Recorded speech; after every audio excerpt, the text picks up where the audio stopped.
Hi, everybody. I'm a social worker. I've been working with Canon since last summer. Um, Prior to working for Canon, I have experience working in as a medical social worker, and I've also worked with chronically mentally ill in a partial hospitalization program and with family services. But for me, my desire to start working in hospice came from a very personal experience. My grandmother, 6 years ago, was diagnosed with dementia, and she started under the care of hospice organization.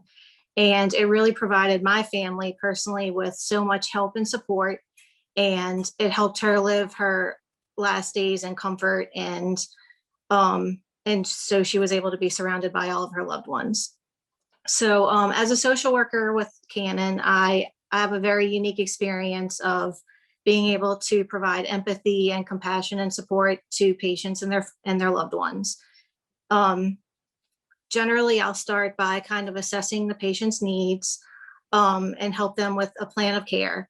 So some patients are able to stay at home because they have loved ones that can help with their care, but sometimes patients need to go into an assisted living facility or into a nursing home. So I'll help facilitate that transfer.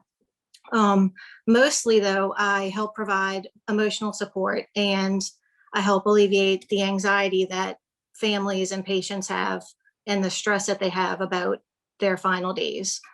I also try to give the families an understanding about the grief process.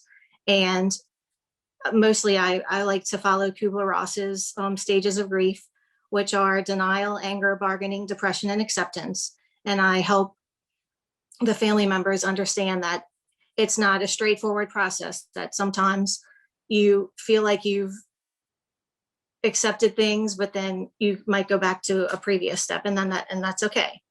I also try to express to them that it's a collaborative process in hospice, and that it takes each part of the team to successfully help the patients, meaning the nurses, the CNAs, the social workers, the chaplains. Everyone has to work together to be able to support the patients.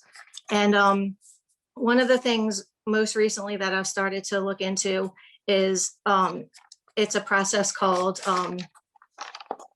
active listening, and that you let the patients and their family members express all of their feelings, and you listen and you help paraphrase, and it helps them gain a lot greater acceptance into the hospice